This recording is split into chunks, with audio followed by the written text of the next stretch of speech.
Yo, welcome to PTA Sports. I am your host, Pest the Analyst, and I think a lot of us were probably very, very wrong a couple of months ago.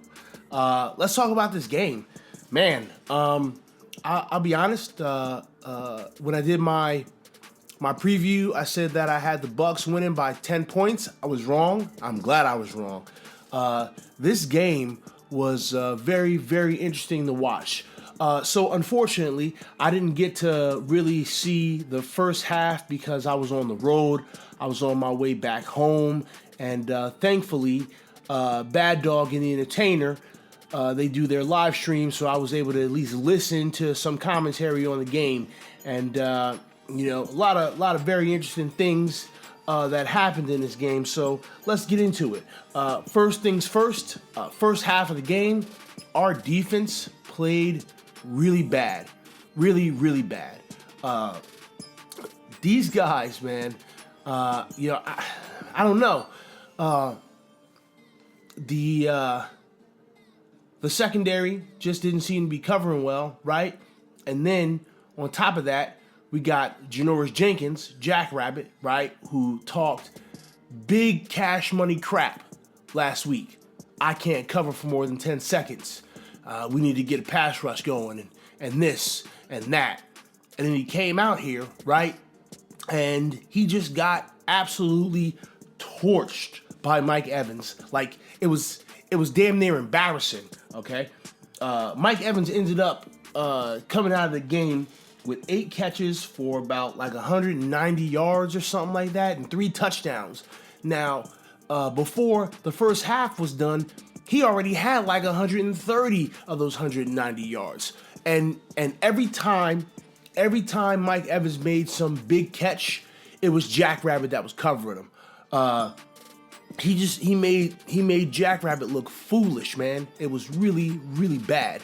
And man, I don't know. Jackrabbit, you can't, spit all that heat at your defense and then come out the next week and lay an egg. Like, that's just not a good look, my guy. Like, it's not, man. You wasn't covering appropriately. You wasn't tackling, right? It almost seemed like you quit after the first time you got burnt by Mike Evans. You were just like, you know what? Screw it, man. I'm just gonna take the fall for this one. I don't know, but man, it was bad. Okay, it was really bad. And there was a point in the game where we're down by like 18 points, man. And I remember thinking to myself, like, here we go again, right? This is gonna be another one of these games where our defense just gets beat up all game long. And honestly, that was the case for the first half, right? But the second half of the game, it seemed like the defense decided, hey, you know what? We got to step up right now. We got to step up and we got to make some stuff happen. And I'll tell you what, man. I said that the key to this game, right, was going to be third down, right? That was going to be 100% the key to this game. And it kind of was, man. It kind of was. Tampa Bay's third down efficiency was about 28%, okay? We were able to actually get Tampa Bay off the field on third down, not allow them to convert, and that was kind of what allowed the Giants to get back in this game, man, was keeping the team off the field, not letting them convert first downs. So let's talk about this offense, man. I said at the beginning of this, a lot of us were wrong and a lot of us were wrong, right? Because a lot of us thought that Daniel Jones was going to come out there and stink up the joint, and he didn't. Daniel Jones was a beast, all right? He was a beast. Let's look at these stats, okay? He was 23 of 36 for 336 yards and 2 touchdowns. He was also 28 yards on 4 rushes and 2 touchdowns, all right? First player in history in his debut to run for 2 touchdowns and throw for 2 touchdowns. Daniel Jones looked damn near unstoppable, all right? And I'm going to be honest, I was shocked. I was shocked. Like, I saw what he did in the preseason, and I thought to myself, like, all right, that's cool, whatever. He's he's in the preseason. He's going against very vanilla defenses, and he's making some things happening. All right, that's good. I'm glad. But, like, I didn't expect for him to come out in a regular season game and just take over the game. I mean, like, he took over the game, all right? And I tell you what, man, if this is a taste of what Daniel Jones is going to be, man, the future looks bright. I mean, the kid just looks like, he doesn't look like a rookie. Like, he doesn't look like a rookie. He looks like he's been playing in this league for a couple of years by now. And it's crazy. I was really surprised. I was shocked. It was all pleasant surprise, pleasant shock, but still, nonetheless, it was surprising to see Daniel Jones just go out there and just be efficient, and he's pushing the ball downfield, right? 10 to 20 yard passes, very minimal check down, standing tall in the pocket, pressure in his face. He's moving around. He's avoiding rushers. Like, he just looked like he's been doing this for a while. And so I hope this isn't a mirage, right? I hope that this is what Daniel Jones is, and we're going to find out as the season goes on. Now, I'm not going to jump out the window and get all super excited about Daniel Jones and say that, this kid's the truth just yet, right? We gotta see what else he does, because, like, Tampa Bay is a good defense, okay? I've been seeing people on social media. I've been hearing people on YouTube talk about this Tampa Bay D and how the Tampa Bay D isn't good. Yo, Shaq Barrett is leading the league in sacks right now, okay? Shaq Barrett is on pace to maybe break a record, all right? To maybe be Defensive Player of the Year, okay? And that secondary is nothing to sneeze at. All right, so, like, regardless of what people say, the Tampa Bay Buccaneers defense is pretty good. All right, they're not great, but they're pretty good. Okay, so let's see what Daniel Jones can do against some of these other defenses, right? Especially some of these defenses that are going to be able to see tape of him. Okay, because I'm gonna guarantee you this. All right, that fourth down and 5. Okay, in the red zone where Daniel drops back and he runs up the middle for a touchdown, it'll probably never happen again, okay? Like, a play like that will probably not happen again because of the fact that people now know Daniel Jones can move. So they'll probably have a spy in the middle to make sure that he doesn't do that again. So let's not go crazy yet. Okay, but be excited, because I'm excited. I'm excited about Daniel Jones, and I think that this might be the spark that we need. I want to give a huge shout out to Evan Ingram. I feel like I'm going to be giving Evan Ingram shout outs all the time because, Evan Ingram is balling out right now. Like, he is balling out. He didn't have a great week last week, but the couple of the week before, against the Cowboys, he balled out. And in this game, he balled out again, okay? 6 receptions, 113 yards, and a touchdown. That touchdown came on like a 70-something yard play, the first play in the second half. It was crazy, man. And it was well blocked downfield. I believe it was Sterling Shepard that gave him the final block to spring him for the touchdown. But Evan Ingram is making some amazing catches. But here's what I appreciate more than the stats I just gave you. His blocking, okay?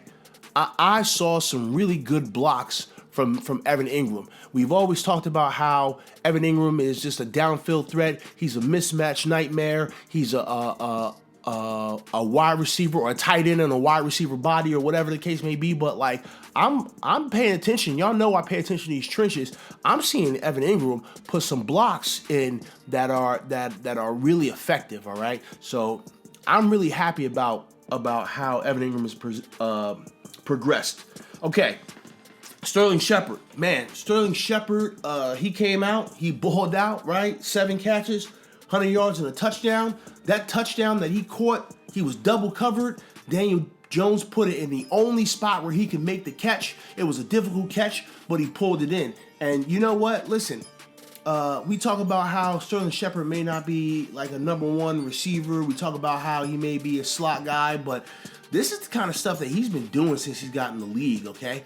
He's been making these amazing catches this entire time, all right? And we kind of don't really pay attention, or we didn't pay attention because at the time, we had Odell. So Odell's making all these crazy plays, but in the background, Sterling Shepard is balling out and people not paying attention.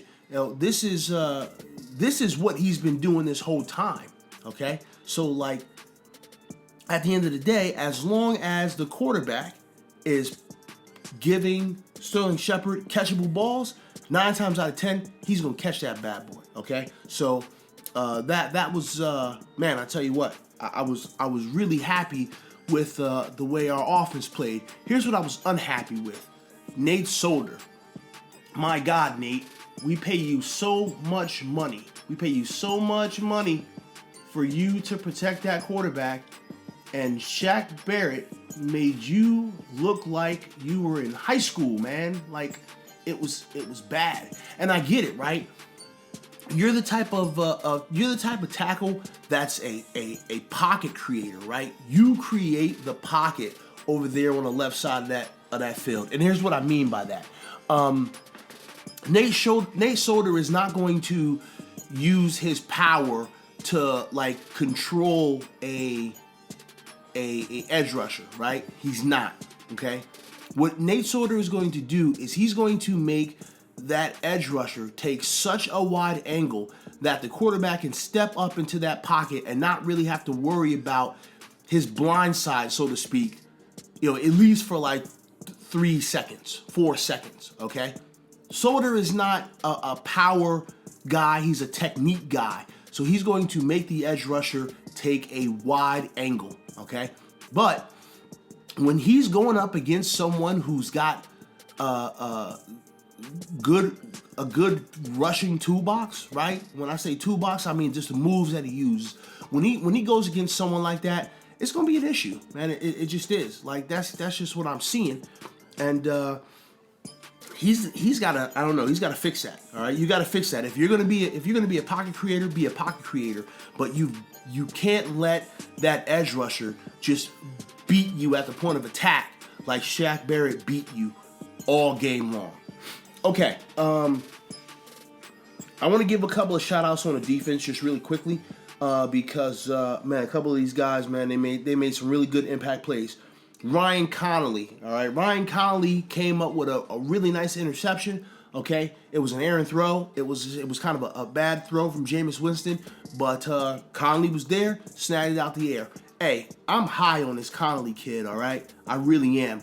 I watched some of his film after we drafted him because I don't really get the chance to watch a whole lot of college football, right? So a lot of times what I have to do is I have to watch cut-ups, during that draft period. I just need to watch cut-ups on some of these guys. And a lot of times I don't watch cut-ups on a guy until after he's drafted. I'm just being honest, okay? So like don't expect me to do like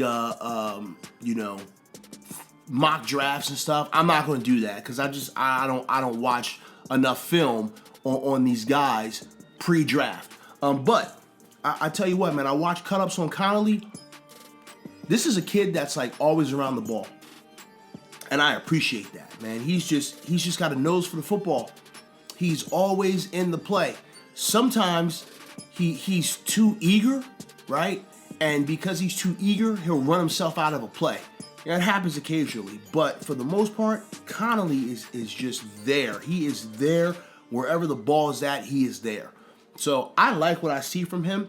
He's going to need a little bit more time to develop to become something like super special, but and it's a high ceiling for this Connolly kid. Marcus Golden came out with a sack. Hey Marcus, like this is a prove it year for you, my guy. Like you coming off injury, this is what you need to be doing, right? This is what you need to be doing, and hopefully you continue to have a good season, and hopefully you stay a New York Giant, all right? And you just keep getting better, because I personally think that Marcus Golden still got the juice, all right? Yeah, he got injured. It was a pretty big deal, but I think he still got the juice. So I'm not going to be surprised to continuously see Marcus Golden get sacks. O'Shane Ximines with a sack. Man, I'm telling you what, I really like what I'm seeing from the X-Man. Obviously, he's still a little bit raw, and he still needs a little bit of polish. But man, I like what I see. And then Dexter Lawrence. Dexter Lawrence got a sack. A lot of people talked a lot of smack about his ability to rush the passer, but we forget Dexter Lawrence is fast. Okay, he is a really, really fast kid for how big he is. All right, homeboy ran a faster 40 times than Dwayne Haskins.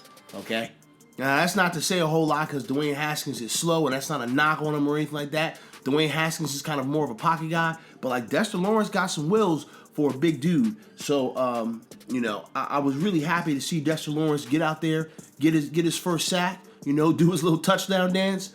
All right, get a little confidence, and he also blocked a extra point, right? So, hey, Dexter Lawrence out there making plays.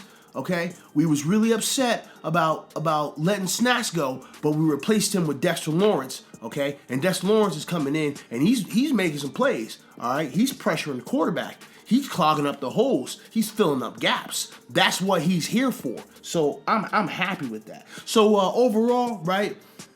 I was really happy with the way this team fought, right? I was really happy with the outcome of this game, and I'm gonna be honest. Once I finally got to a place where I could watch the game, I was sitting there and I said out loud as Jackrabbit got torched again by Mike Evans to put the Bucs in field goal range. I said, you know what? Regardless of the score, I'm happy because this is what I asked for. For those of y'all who've been listening from the beginning, I said, losses don't mean nothing to me, right? Because they don't. I want to see improvement. And so this was one of those games where I saw improvement from some of our young players. And so I was happy. And I said, you know what? Hey, they make this kick. It's all good. I'm still happy with this team. I'm not going to be pissed off. And I wasn't going to come here, sit in front of this microphone and be angry at this team. And I would have probably condemned a lot of the fans for being angry at anyone other than Jackrabbit. Okay? Anyone other than Jackrabbit. I would have been condemning y'all for being angry. Okay? But the kicker, Gay, I believe his name is, he kicks it and he misses it. And I celebrated. I probably celebrated as hard as I celebrated when I saw this team win Super Bowls. I celebrated. I was so happy. I was more happy for the team, right? Because to be completely honest, right, this Giants team deserved this win. The way they fought, down 18 points. Yo, we haven't come back from a deficit like that in damn near 50 years. Like, yo, I was proud of this team, and I felt that they deserved this win. So, I was super happy. And you know what? You should be too. All right? All the Giants fans that can hear my voice should be absolutely happy. Enjoy this week. All right? Week's always better when the Giants win. Shout out to Ron Effect. I saw he posted that on his Twitter, and I was like, yeah, he's absolutely right, man. The week's always better when the Giants win. Food tastes better. Air tastes sweeter. All right? Work is a lot easier. So with that said, right, we got a lot of work to do coming up. We got a lot of work to do this week. Oh my God. I almost forgot. We got sad news, Giants fans. Saquon Barkley, high ankle sprain. I was so caught up in all of the good that I forgot to talk about the best player on the team getting hurt. That's a blow. That's a big blow. And it sucks, man, because Saquon's going to probably be out for at least a month. All right? 3 to 6 weeks, maybe. That's rough, man. It really is. And we got to figure out who we're going to call up, to come in and play as a running back. Like, we still got Gallman, right? But we let go of Perkins. So we need another running back. Maybe we'll call up Hilliman from the practice squad, Plainfield representative, Plainfield stand up. But that's a rough go. We're gonna see. We're gonna have to see what happens with that, because that's rough, man. That's rough. they found the Achilles heel of Saquon, and it's on his ankle right now. That's going to be rough. But you know what? Injuries happen, right? As I always say, you just got to, hey, next man up. You just got to go out there, play ball to the best of your ability, all right? We should feel at least pseudo-confident, right? Being that, Daniel Jones is in there right now, and it looks like he's going to have the hot hand for a second, and maybe he won't, who knows? We can't speculate. But, hey, I mean, like, until Saquon is healthy and ready to play again, we gotta just play our game, man. That's all we can do. So we'll keep tabs on Saquon. We'll see what's going on with him. But like I said, it's gonna probably be about 3, could be 6 weeks. We could lose Saquon for 2 months. All right, we can lose Saquon for half the season. And if that's the case, hey, maybe the Giants go on a run and we can still win some games between now and then. One player don't make the team, even if it's the best player on the team. One player does not make the team. So we'll see what happens from there. I believe I've covered everything. If I didn't, I don't know. Hit me up in the comments. Hit me up on Twitter. Tell me I missed something. I don't know. But hey, once again, congratulations to the New York Football Giants for pulling out a tough victory. All right. Congratulations to the fans who have continued to support this team. Right. We earned this. We earned this together as a fan base. The team earned it as a team. Let's enjoy it, and we'll get ready for the next one. So with all that being said, I appreciate you guys checking me out. Make sure that you like, comment, and subscribe, and I'll catch you guys later. Deuces.